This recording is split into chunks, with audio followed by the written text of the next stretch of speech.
Hello again, everybody. Welcome back to Groundhopper Soccer Guides. My name is Paul Gerald, and today we got another fan chat for you. You can check out previous fan chat videos right up here. This is where normally what we do is we talk to supporters of English football clubs about their club and their town, etc. And we do that this time with a fan of Braintreetown, including an explanation of what the hell does Braintree mean, because it conjures some interesting images for us Americans that aren't used to the British names of things. But in this particular case, Daniel is our guest, and yes, he's a Braintree supporter, but he is also a major groundhopper. And a lot of what we're going to talk about in this video is, in fact, just the hobby of groundhopping. I believe that at this time he has been to 394 different grounds. And in a typical season, which for him runs July to May, he tries to get to 100 new grounds every season. So a lot of what we're going to talk about is that. Some of his favorite grounds, some of the more memorable games that he has seen, maybe supporting Braintree, and just some of the places that he likes to go and what it's like going, for example, to 4 games in one day in Scotland. So I hope you'll enjoy it. My little, where am I? My pen badge collection back here, which is newly framed. If you've been watching previous videos, you'll notice that it's framed now, and I was very proud of that and felt quite good until I saw Daniel's pen badge collection, and now I feel thoroughly inadequate. Anyway, hope you enjoy it. If you do enjoy it, please share it around with your friends. Consider subscribing, commenting, etc. Be sure to also check the comments below, because I put a lot of links to things that we refer to in the video down there. And otherwise, please consider subscribing and all those things that people say on their YouTube videos. Let's get on with it. Say hello to Daniel of Braintreetown Town and groundhopping in general. Well, welcome, Daniel. Let's start with that incredible badge collection that you've got back there. How many badges do you have? Do you even know? Do you have a count? Well, I've done 394 grounds, and I'm only missing about 10 to 15 badges. Okay. So I would say there's 375 on there. Okay. 394. And the ones that you're missing are why? Because you lost them or because they didn't have any? Some don't produce them. Okay. Sometimes when you go to a neutral ground, there's not an actual club that really plays there. Sure.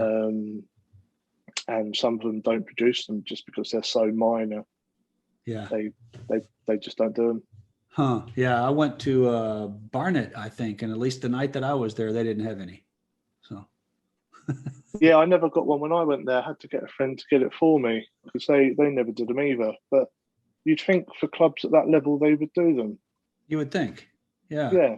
Huh. Ones. I've got another set just to my right here, but they're more match day badges and non-official club badges, pretty much. Do you have any other collections, scarves or anything? Yeah, if I show you just here. Switch the camera around. This is my key rings. Okay. So I don't know if you can quite make them out. Yeah, perfect. Yeah. I've got loads of scarves in there. Okay. But they're all ready to get packed up for next week. Huh. Did have more pennants as well, but I had to pack them up as well. Okay. Do you have a tinfoil FA Cup? I don't, but I do have a little replica of the real one. Oh, but I had to pack that in the box last week. that's all right. Probably the size of a can of Coke, probably. Okay. Huh.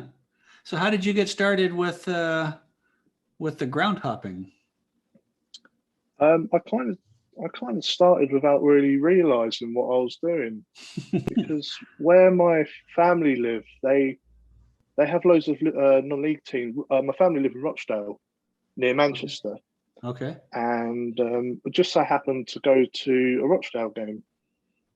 And then it kind of went from there, really, where I visited the other grounds near to Rochdale. But at the time, I didn't know what I was doing or what groundhopping was. Uh-huh. It only took me about 6 months into it to realise what it was. Oh, I see. You were just going to games because it was fun. Yeah, pretty much just to go out and do something. But yeah. it kind of then turned into a serious hobby Yeah. once I'd done a few Huh. and wanted to get everything done in the area, really. And how old were you when you got started? Oh, 2015. So that would have 20s? made me just about 18, Oh, okay. All right. 17, 18-ish. But when I got really going into it, I must have been 20. Yeah. And how long did it take you to do So the, how long did it take you to do the 92? I've not done the 92 yet. I'm only You've been to on 300, you've been to almost 71. 400 grounds, but not the full 92. Don't drive yet. Huh. How many do you So I've only lack? done, well, if you take out Coventry, so say Coventry go back to their old ground for next season, Yep. that would make me 72. So I'd only be 20 left. Huh. But because Brentford and Wimbledon have moved, Sure. that adds 2 on. So it would have been Yeah. 18, but now it's Right. 20 because they've moved. Oh, yeah. I'm somewhere in the 50s on the 92. I've That's been to, good for someone that doesn't live in the UK. That's more than what most people live yeah, live here. And yeah, I've reached out to the folks at the 92 Club, and you probably know the Facebook group, the 100 Grounds Club. yeah. I've reached out to Oh, both of them. funny you should say that. Yeah. I packed it, but I've got 100 grounds club hat Oh, do you? with their logo on it, but Oh, it's nice. packed away. Yeah, Oh, well. Yeah, I'm curious to see if any American has ever done the full 92, and or if we can even ooh, find that out, you know? So, that's a big ask. I'm sure there must be an American that lives in England that's done it, but for well, right. someone to live in America and have Yeah. done it, that's Yeah. something quite Let's see. special to do, really. What I find really impressive is, for example, I recently had on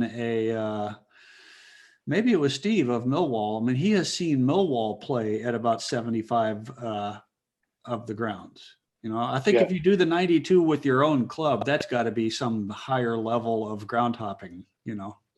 It also means your my club's been up and down a lot, you know. my team Braintree have only played at probably 10 or so football league grounds because we've always played non-league. Right. We've only ever played the teams that have gone back up, Okay. but So it sounds as if most of your ground hopping then is non-league. yeah, majority, yeah. And is that just because of what, cost, logistics, or are you just particularly more interested in non-league football? I think it's a bit of everything, really. Not being able to drive limits me where I can go, so I kind of have to go where my friends go. Um, but with some of the football league grounds, I've gone with Colchester. I live down the road from Colchester, and they have a supporters coach that runs, and they Okay. do a pickup where I live. Okay. And I've gone with them on some of the trips, which have been quite good. Huh. They've been quite helpful, especially the ones such as Plymouth and Carlisle. Sure. That's They've a been long, they're two of the furthest ones. yeah. And they don't spend the night, right? So you go down for a 3 o'clock game in Plymouth and you're driving Yeah. back after. And how long is that drive? Oh yeah. Oh, on a coach, it's a little bit longer because it's not as quick as a car. Yeah. So I think I remember being picked up for Carlisle at 6 a.m. Went to the game, 1-1 draw, and I got home about must have been 11, half 11 at night. Huh. So we're talking 18 hours or so Yeah. And you're not even a for the whole Colchester day. fan. No, no. I do sit with them when I go just because they take me, so I kind of repay the favour back and sit with them. Sure. Otherwise, that would be a little bit rude if I didn't. Well, we'll get back to that, but I'm curious. You mentioned your main club, Braintree Town. Yeah. First of all, Um, do you happen to know the history of that yeah. name, Braintree? I believe it's from the River Brain. Oh, okay. The River Brain runs through the town, and on each side of the river, there's just loads of trees, really. So Okay. Just really that. Really, it's nothing Yeah, really interesting. significant to it. And I imagine that word brain comes from some ancient language that it doesn't even mean the thing in your head, right? Or does it? I'd imagine so. Yeah. Yeah. Um, Huh. yeah. Other than that, I don't really know where it comes from. Right. So what league are Braintree But, Town in at the moment? well, should have been step three from last season, but luckily COVID kind of gave us a reprieve. But now we're in the National League South, Okay. which is the second level of non-league football.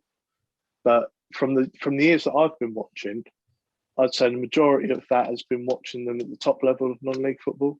Okay. I've only been watching Braintree for about 11 years. So I'd say 3 or 4 of them have only been at step two. Okay. Have they ever And been football league? no, but we were very close a few years ago. What Got happened? to the semi. So we got to the semi-final of the National League playoffs. We finished third that year. We drew Grimsby Town, and we went up to Blundell Park. I don't know if you've ever been. I have, yeah. Yeah. I saw him And play Scunthorpe. I went up for the derby, oh god, yeah. I If I'm bet that gonna was go, feisty. might as well go when it's full. Go for a big one, yeah. Yeah. So we went up to Grimsby, but 2 weeks prior to this, we played them in the league at Blundell Park, and we won 1-0. So then we drew them in the playoffs, and I thought, oh no, that's not going to happen again. We're not going to win 1-0 there again. They'll figure us out this time. And we headed up, and our coach broke down halfway up. Oh no. Yeah, so we thought we were going to miss the game, but luckily we'd set off with quite a lot of time to give. So we had to wait about 3 hours for a new coach to turn up. And we got there 6 minutes into the game, and we won 1-0 again. Wow. In front of a full crowd. I just couldn't believe that we won 1-0 again.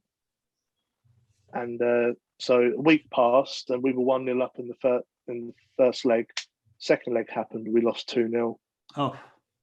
And had we have won that, we would have gone to Wembley for the final, which would have been against Forest Green. Oh, okay. Who are now in the Football League. Right. So that's how close Braintree were. But to be honest, had Braintree got promoted, would we have stayed there? No. Just too small a club, huh? Way too small. Yeah. Huh. But it would have been nice. Sure. I mean, and Forest Green can stay up there. That's a tiny little club, but they have a very wealthy owner. So. Oh yeah, they don't really get the support, but if you've got the backing of the owner, then that doesn't really matter, does it? Yeah, yeah. So, what kind of place is Braintree? Is the town? It's quite small. I think it only has a population of just under 40,000. Okay. Which is compared to some of the teams that were in the National League, Wrexham, Chester, all those kind of places who have double that. Yeah. I think for a place of Braintree to be at that level is quite good. Yeah. And to have one of the smallest budgets as well. Okay. We just managed to work our way there. Yeah.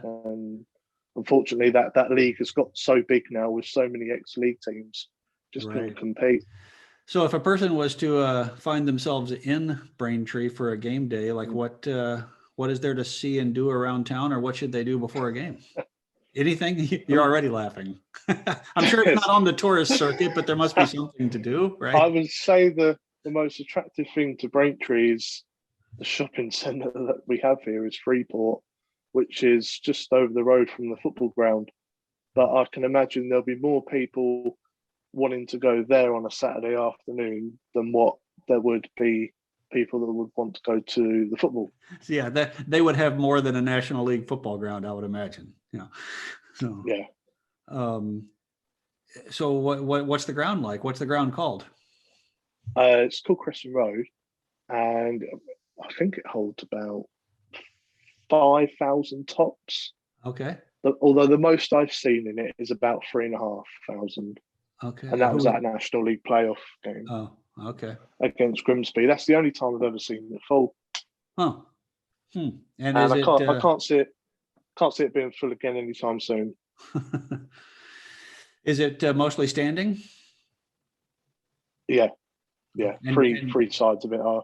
and do you sit or stand?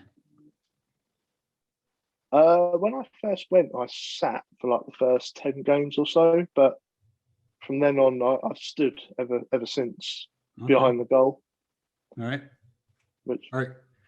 unless it rains, because there's no cover behind the goal. Oh. So you don't go back there and singing in the rain? I've seen that at a couple of places. So what are some of your I don't know, memorable maybe away days? I assume you travel with Braintreetown Town?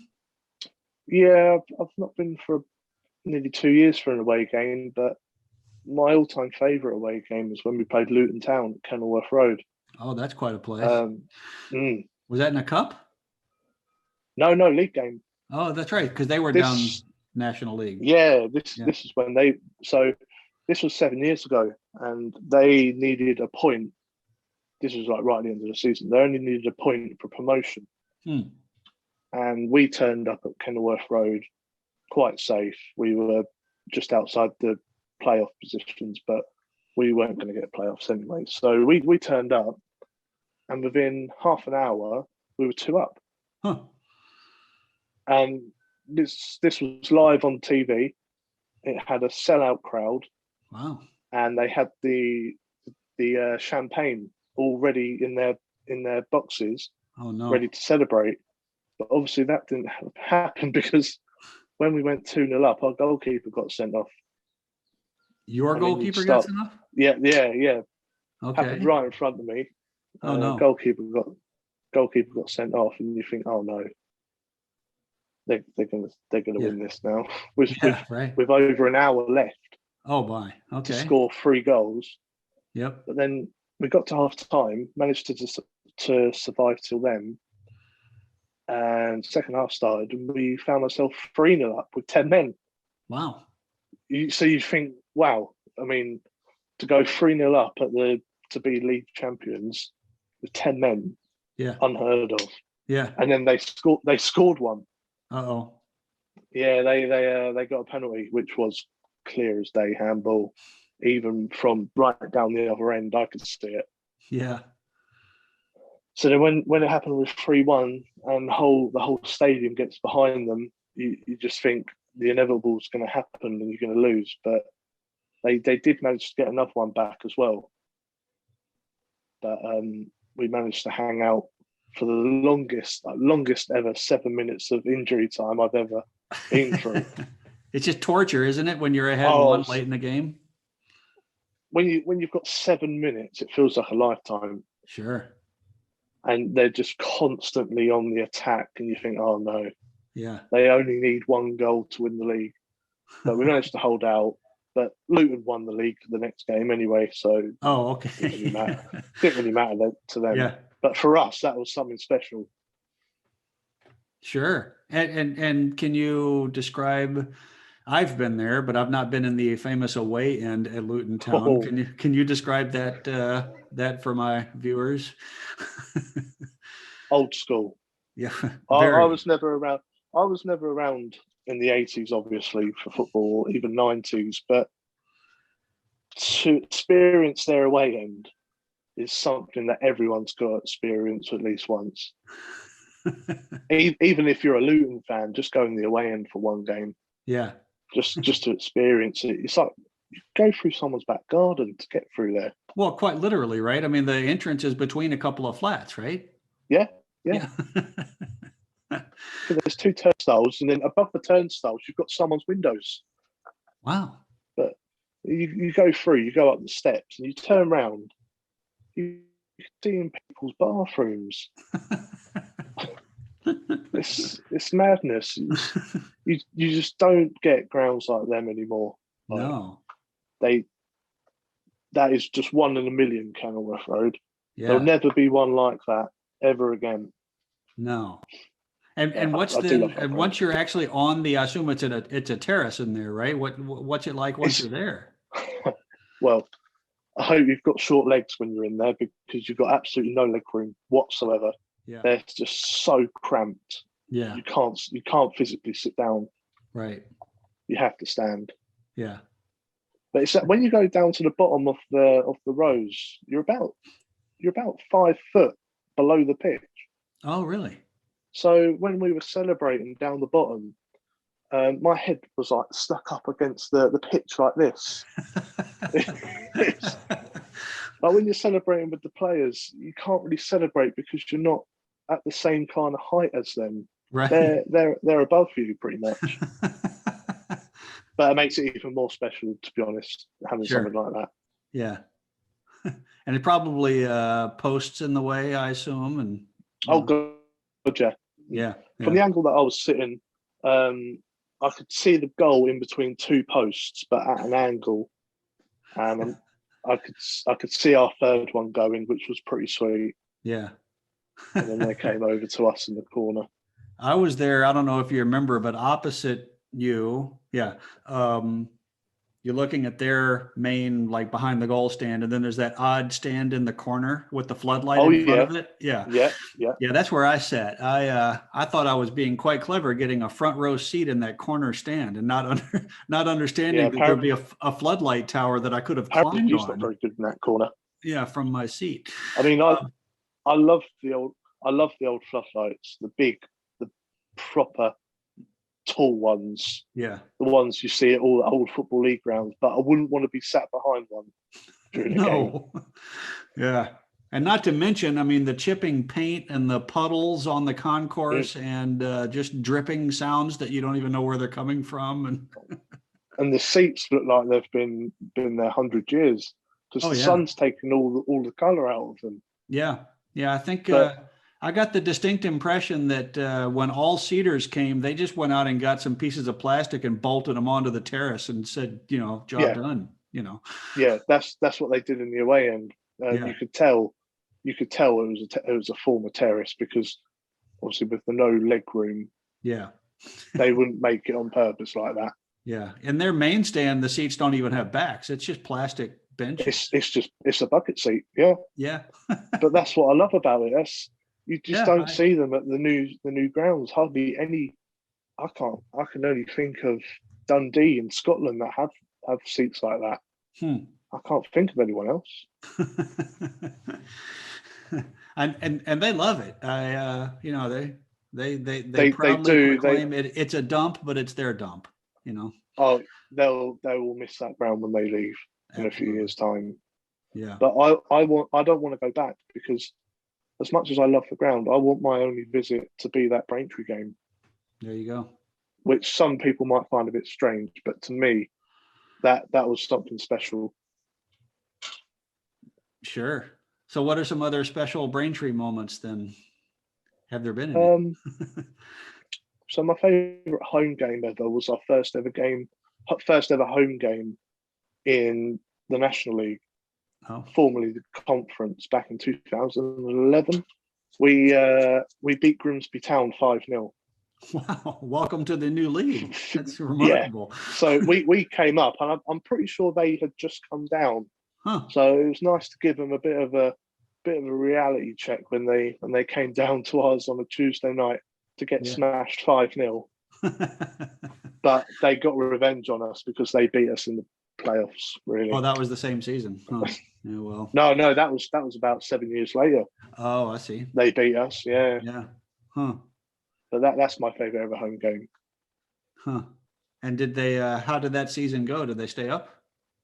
Yeah, it went pretty well. I think we finished mid-table. Okay. We finished mid-table most seasons for about 5 years, and then we got our National League playoff season, and then we went down. Okay. We went from finishing third to 22nd, I think. Goodness. Yeah. Yeah. But we lost our whole team, so it was kind of expected. Yeah. So what's the nickname of Braintreetown? Town? What are they called? We're called the same as Scunthorpe, the Iron. The Iron. Okay. Although not with an S, because the Irons are West Ham. Sure. And it's frustrating when you're at a Braintree game and you hear "Come on, you Irons," because that's not Braintree, that's West Ham. Oh yeah. So you have to say Iron, Right. not with an S. Oh, okay, I'll remember that. But I suppose a lot of people didn't really know that. Is there a traditional song in Braintreetown? Do they play something when the players come out? One of our well-known songs. So we're just a pub team from Essex, Oh, okay. pretty much indicating how small we are, pretty much, Right. and Okay. where we're from. Right. Yeah, I forgot to ask, where is Braintree? I could look it on the map. Oh, just northeast of London, about 30 miles outside, Okay. up towards Colchester. Okay. Yeah, about if you drive it, 50 minutes to an hour from London. Okay. So All right. not too far, out of it. So what are the other like clubs that are around there that you play? You know? Got a few. Got Chelsea City, who are our main rivals. Okay. We've got Braintreetown Town, which are not so much rivals, but they're in the same county as us, Okay. along with Concord Rangers. Hmm. But we don't really have rivalry with them. Just really Chelmsford. Chelmsford, is that right? Yeah, yeah. Okay. And Although I would why the rivalry with them? Are they just nearby? just nearby, pretty much, yeah. Okay. And they didn't like the fact that we got promoted 10 years ago because they've never been to the top level of non-league. Oh, I see. So there's a bit of a bitterness there. There's always a big brother, little brother thing to a proper rivalry, you know. Oh yeah, we're definitely the big brother out too. But I would not recommend to go to that ground because I don't think you'll enjoy it. Why not? It's an athletics stadium. Oh, it's got a track? Mm. Oh yeah, I hate Yeah, those. it's not enjoyable. Even saying this as from a neutral point of view, it is awful. Huh, And that's I'm too sure people listening who might have been there will probably agree. Now, I'm not just saying that because I hate them as a rival club. I genuinely do think their ground is awful. However, their old ground, New Riddle Street, that looked fantastic. Huh. As an old ground. I wish I went there. Oh yeah. I'm happy to admit that, but I wish they kept it rather than their new one. And do you go now when Braintree play there? Is that a game you travel to? Yeah. So Boxing Day, New Year's Day, we play them. Oh, right, because they do that during the holidays in non-league. They tend to have the local derbies over the holidays, right? Yeah. Because travel is difficult. difficult. So it kind of alternates every year. Yeah. So Boxing Day one year we'll be at home. Right. Boxing Day next year we'll be away. Oh, okay. Yeah, I saw Leighton Orient play Dagenham and Redbridge the same way. So yeah, yeah, they're local rivals. Yeah, yeah. That makes sense. So at that game, I mean, are the crowds bigger than usual and the atmosphere better than usual? Does it get pretty feisty? I mean, with Braintree and Chelmsford. A couple of years ago, I think it was about 1,500, and both games were 2-2 draws. Oh. But luckily, Braintree got the last say in both games, scoring the last minute equaliser. Okay. But I don't really want to talk too much about the last time we played them because we lost 4-1. Okay, well, we'll skip that then.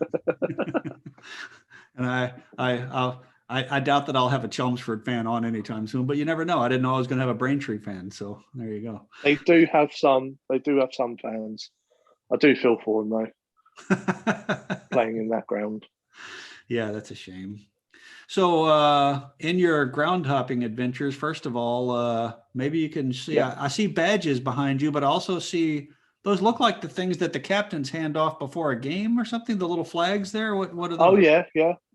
These are pennants. So this is my Braintree one. Okay. I did have more, but they're packed away. Yeah. This one I went when I went to Newcastle. Okay. And this one when I went to Rochdale, but the other team in Rochdale, but they don't exist anymore. Yeah, go back to the Newcastle one. That didn't say Newcastle United, did it? That was something else. No, no, Newcastle Benfield. Oh, I don't know them. They play fifth level of non-league. Oh, wow, they're small. Okay. It And might be sixth level. are these pennants something that you just purchase, or is this uh Uh, Not all the time. Some of them are gifts. That was a gift. They gave me that one for free, why and did so they with this one, why? Are they just just because of the friendly? effort that I did. Yeah, because I said that I was going to come up and watch their game. Okay. They gave me a free pennant. Same with Rochdale Town here. They gave me a free one as well. Oh, that's awful nice. Okay, yeah, so that's But not the if you Rochdale that we know from the championship, I think, right now, right? Or League One. the League One team, no, this is their non-league team in the town, but they don't play anymore. Oh, okay. I've also got a York City one here. So I assume you went to their old ground, Bootham Crescent, right? I think I saw that Oh on a yeah, plate earlier. yeah. Here's a picture of it. Ah, that's one Got that a I'm picture. sorry I missed. Several people told me I should have gone to York City, and I didn't realize they were about to move out, or I would have gone. You know. Yeah, it's a classic ground, that one. I was Huh. lucky enough to go twice there, but Yeah. you can't get to them all, unfortunately. Yeah, I mean, as an American who just came along, my first game was just 7 years ago. So I'm glad I made it to Griffin Park at Brentford, for example. At least I saw that. So, and I've actually got I got to two at Upton Park, including a Liverpool I've game. got So, I've got a bed cover of Griffin Park here. oh, there you are. We've got the floodlight here. Wow. Oh, That's my all-time favourite ground. sure. So I'm glad you got there. Yeah. Huh. Well, that's good. I Got was some just more about met. to ask you your favorite ground. So, okay, Griffin Park was Oh yeah, one. Yeah. yeah. That's my favourite overall. Just how much of a throwback that is. Just that is how grounds were back 30 years ago. And more. Um, Yeah. yeah, yeah. And I never really got to go to them kind of grounds, so it was nice to experience one. Yeah, I I was a got bit that just before disappointed, I I left. have to say, when they built the new one. I thought, why couldn't you at least put a pub at each corner? I mean, come on, that's an easy one, have, you know? have you seen where it's been built?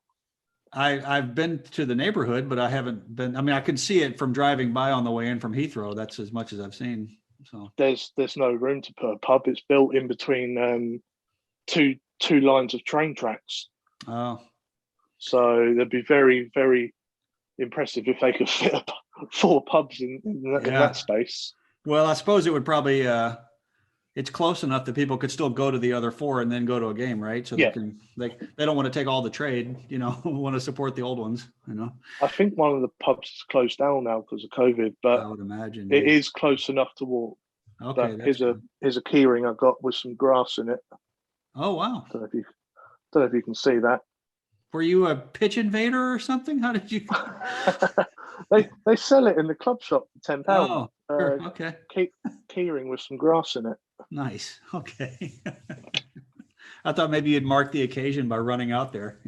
I do want to do that. If I had the chance, I would. Yeah.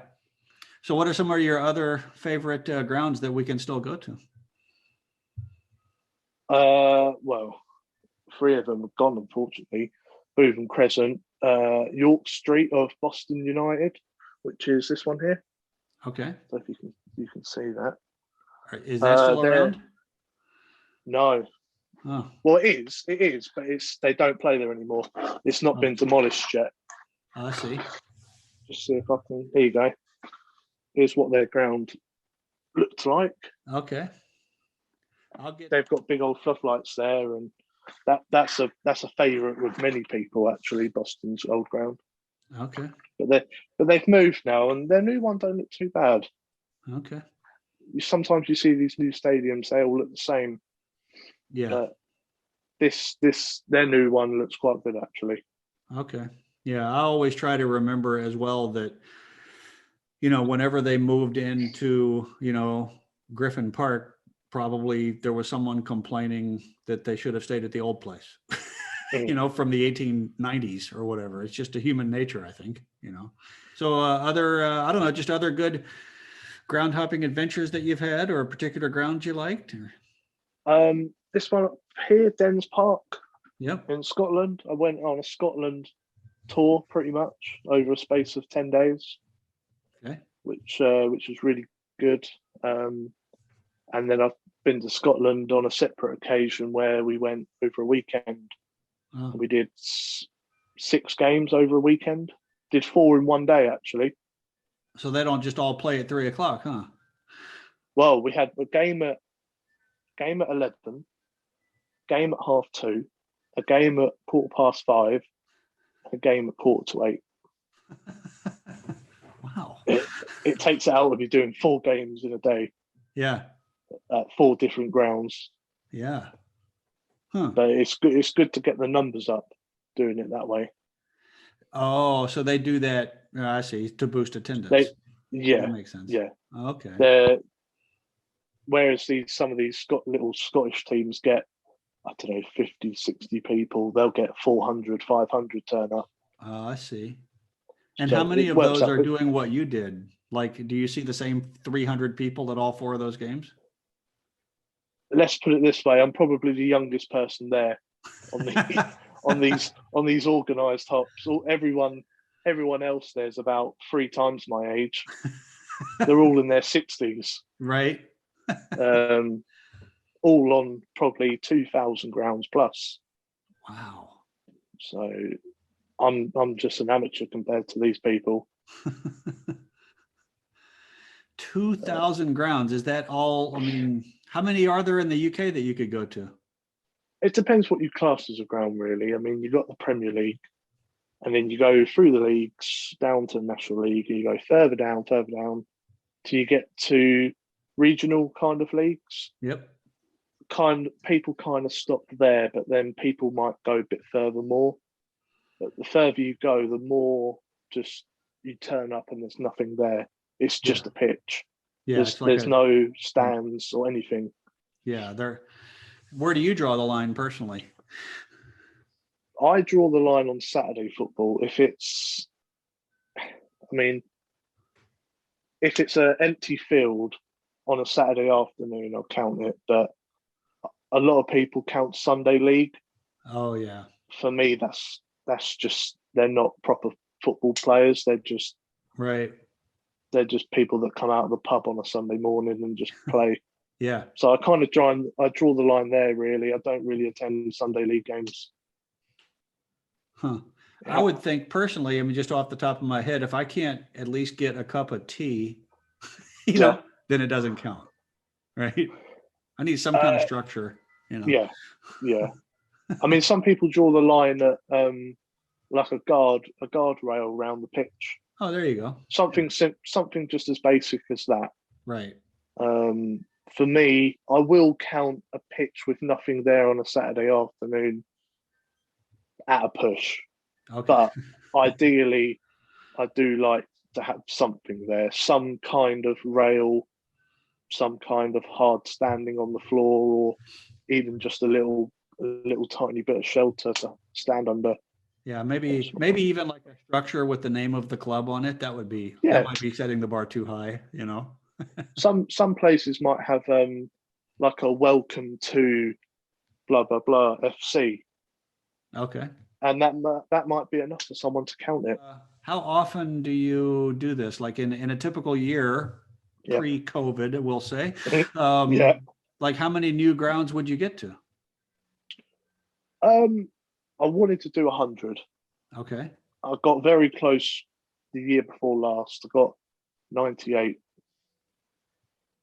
That's my record, personal best. But so I would say on average, because as you go on with ground hopping, you'll find that it gets harder to tick new ones off. Yep. Because you've done everything in your local area, you have to go further out to get a new ground. Yep. So during the week, when you might have work the next day, you can't go very far. Right. So therefore, it's a lot rarer that you'll get a new ground during the week. Yep. If that makes sense. Sure. Yeah. I mean, for me, I can go and spend, as a traveler, I mean, maybe I get an Airbnb in Manchester for 2 weeks and I can go to 10 new grounds. But then the next time I go to Manchester, You'd have to go a little bit further maybe I out. get two the next time, and then I'm kind of done, Yeah, exactly. Yeah. I would say the older you get and the more grounds you have, the kind of less grounds you have more to do in your area. So your total new ground number will always go a bit lower. Yeah, for me, like I think about what's my last ground of the 92 going to be, and I suppose the stereotype is that it would be Carlisle United or somebody out on the edge of the world, So I think I might save something else for the last. I don't know. just do it as I would say. Just go to whatever game pops up. Really, if you've got a chance to go to, I don't know, Morecambe, go. Yeah. If you've got a chance to go to Southampton, take it, because you might not always get the chance to go with tickets nowadays. Yeah, what I do try to do, like with Grimsby is a good example, where like I try to, if I'm going to go, it might as well be the derby or a big cup game or something where the game itself is going to be fun. There's something to be said for seeing Grimsby play, Morecambe just on an ordinary Saturday afternoon and see what that's like. But might as well go when it's full and people are excited. Yeah, exactly. Yeah. For me personally, the hardest ground I've got left to do is Liverpool. Oh yeah. How I'm going to get a ticket for that, I don't know, but that will be the hardest one I've got. Yeah. Well, if you can save up and get one of their hospitality packages, maybe, Yeah. So might even have to use it to tick off an under 23 game or something, if that's my only way of getting in. Oh, I didn't think of that. Do you count a reserves game? Yeah. Oh, it's like a competitive game, like as long as it's okay. So preseason friendly, not so much, maybe. Friendly, don't matter. Okay. I mean, I kind of draw the line at under 18. No lower than that. Okay. Okay. But for example, West Ham's old ground, Upton Park Bowling Ground, whatever we want to call it. Yep. That game, I never went for a West Ham game. Oh. I actually went 2 weeks after West Ham played their last game there. Huh. And it was between the Royal Engineers, who won the FA Cup back in the 1800s, but they reformed pretty much for this one-off game, and they played against Upton Park, who are a Sunday League side. Okay. Now I said I don't watch Sunday League. I will watch a Sunday League game if it's at a proper ground. Yeah, against a former FA Cup winner. Like that's pretty good. Yeah, that qualifies. Yeah. First time I went to Upton Park was the second leg of a League Cup semifinal against Manchester City, and they had lost the first game away 6-0. And it was January and it was driving rain, and there was about 7,000 people in there just rattling around trying to make the most of it. They gave up 3 more. It wound up 9-0. What's the point of playing a second leg if you're 6-0 down? I know. It's like I remember the BBC referred to it as a non-event. Like this is just something that we all have to do. I think someone added up the shirt numbers of the City players added up to about 650 or something. It was because they would have changed their team so much. Yeah, they would have had players with 65 and 70. It was like Aguero and 10, academy kids. It was just, but they still got 3, So do you have grounds that are like high up on your to-do list? I mean, when COVID lets up and you start going again, where are you going first? I think the top one would have to be Queen of the South in Scotland. Queen of the South? Yeah, they play at Palmerston Park. Okay. They've got the largest outdoor terrace in Scotland left, and their floodlights are huge. They're not like the typical floodlights you get in England. They only appear in Scotland. They kind of go up, and then as the floodlights here are like that, the ones in Scotland kind of tilt. Oh, sure. The top of them tilt like that, and they look quite good. So I'd quite like to go there. That's an interesting name. Queen of the South. What level are they at? Championship, so Oh, only the one below the Premiership. okay. And I take it it's in the south of Scotland? Yeah, yeah, it's very close. It's actually about, I think it's about half an hour from Carlisle, Oh, I see. so it's not too far from there. Huh. Okay. So what other are you anxious to get to, say, Brentford and Wimbledon's new places just to tick them off? Yeah, yeah, but with them, there's no rush because they're not going anywhere now. Right. Now we're in the new ones. There's no real urgency to go, and I know as soon as fans are allowed back in, the demand to go there is going to be so high Right. because obviously Brentford fans, not QPR, Wimbledon fans will want to go to their new ground. So I know I'm not going to get there straight away, but I Right. do want to do them eventually. Yeah, Yeah.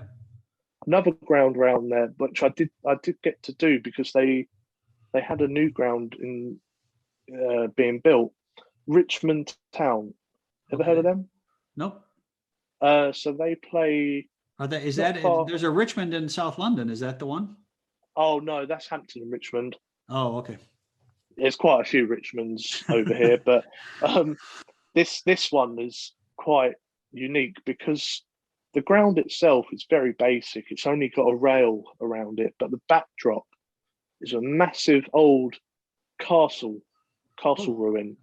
I went there in October, so autumn time when the trees are all golden and brown. wow. Um, it just looked amazing because Huh. where the ground was, there's a hill behind the ground. Yep. So the ground is located in the valley. So you got the castle, the pitch or the ground, and then you've got another hill behind that. Oh, And if you take a picture from the top of the hill, you can get the ground at the bottom of the photo and the massive castle in the background. wow. I'll have to But check that out. they've now moved. They've moved to a new one, new Oh, for ground. crying out loud. But their reserve side do still play. So if you ever get the chance, you can still do it. Okay, good. Huh. But that's one I recommend. Have you been to Lewis at the Dripping Pan? I have, yeah. I hear it's quite good. Um, it is, but I found it to be quite overrated, if I'm honest. Okay. Um, it is nice, but it, they've made it too modern. Oh, They've um, they've put a new stand in with concrete terracing, okay. and I stood on that terrace. It was a good game, but for me, it just wasn't as good as I thought it would be. Okay. If I have to be honest, Yeah. but for someone like you might love it. You might love it more than me. But for me, it was all right, but Yeah. not the best that I've been to. Well, it's a lovely town as well. So there's that. It is. It's near Brighton. Yeah. It's just off the south coast. Actually, Yep. Yep. it is a I nice assume you've area. been to the Amex then and been to Brighton. Yeah, yeah. I went there a few weeks after I did Lewis. I went to Brighton's new Amex Stadium to watch England women. Yeah. They played New Zealand in a friendly just before the Euro. Was it Euros or the World Cup? The Women's World Cup, I think. Okay. And they lost. But for a new ground, that is good because That is quite good. the location's not the best Right. because it's not in the town centre. It's outside, Right. more in the countryside. But it's good by train. Yep. Yeah. Getting away after the game is a little tricky, but Yes. Did you go by train? yeah. And getting there I by train is easy, but when 30,000 people leave at the same mhm, time, now you're going to standing in a queue in all the rain, you know. yeah Yeah. all one station. Yeah. We actually parked at Lewis Station, or in fact, we actually parked in Lewis Football Club, Oh, walked over to the train station across the road, and went to the Amex. that's the way to do it, I hear, because then you're going the opposite direction. You're not trying to go back to Brighton after the game. You're going to Yeah, you're Lewis. going out of Brighton. Yeah. Right. So Okay. any groundhoppers out there, park at Lewis FC. You hop on the train, one stop, 10 minutes, and you're there. Yep.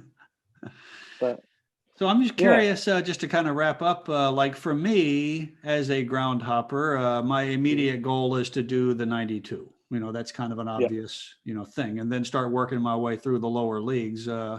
You're at 390 something, right? What is your goal? Or do you have one? So I kind of want to get 400 out of the way, 6 more grounds between now and the next season. So next season will start in July.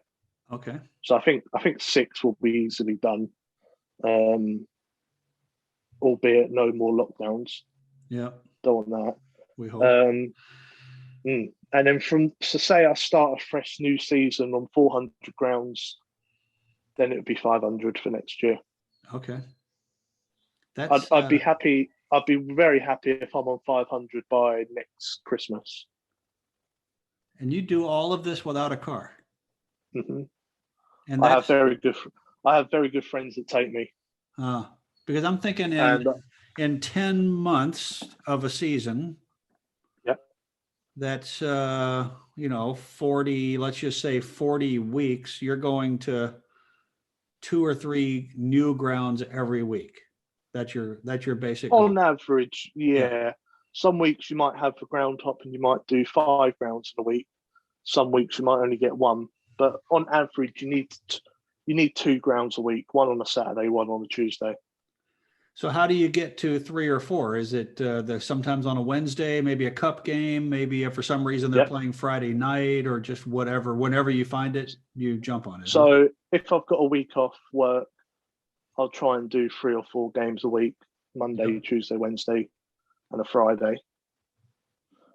Sometimes you've got the organised ground hops Ground Hop UK, they organise fixtures to be set around people can tick off 7 grounds in one weekend. Wow. 6 like or you 7. did in Scotland then? Yeah. Okay. Yeah, I've done that a couple of times. That's good. Good way of getting the numbers up. But then pre-COVID, you've got the month of June. June, you can't really get any football in. There's nothing really on. Yeah. So that's when you have your break, and you go from July all the way through to the end of May. So a regular football fan might start going to football in August from when their team starts. Yep. And then they finish in mid-April. Yeah. So that shortens it by 2 months. But if you're a ground hopper, the season for you would last 11 months instead of 9. Because in July you've gone to preseason games and okay. Yeah. You'd be attending all kinds of cup finals, playoff games in May. Yep. And then June would be your normal break, and you go again in July. So pretty much every weekend during the season, you're going to at least one game? Yeah. Every Saturday. And so how do you work out, how often do you get to see Braintree then? I mean, sounds like you're not around much at home. I try and save Braintree for midweek. Okay. If Braintree are playing on a Tuesday, I'll probably go to a Tuesday game. Yeah. If I'm not working. I don't know if you have it. Do you have the Groundhopper app? No, I have Football Ground Map. Oh, I think I do have the Groundhopper app. Yeah. And I know about footballgroundmap.com. Yeah, that's the one that Steve has. But there's also the one called Footballogy. That's right. Footballogy. I do have that. Yeah. I'll put a link to that in the video as well. So yeah, anyone that's listening, you've got to download that. That's the best one to use for finding games. Yeah. And what is your username? How do we find you on there?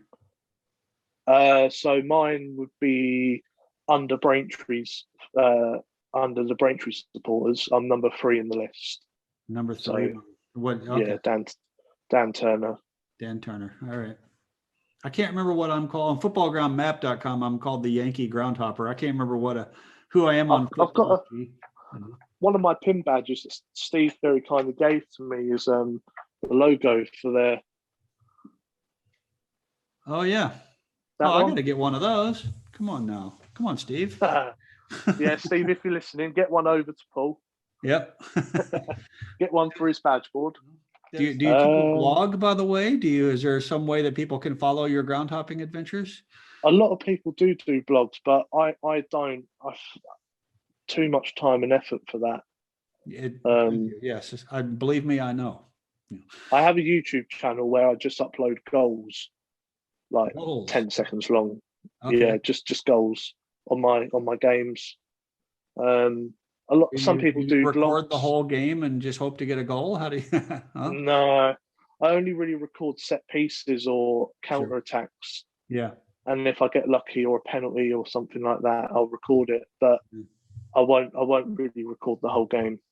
Yeah, I always say because I generally don't erase my old videos. I probably should because I was told someone for every game I go to, I have a dozen 8-second Yeah, clips of a corner kick where nothing happens.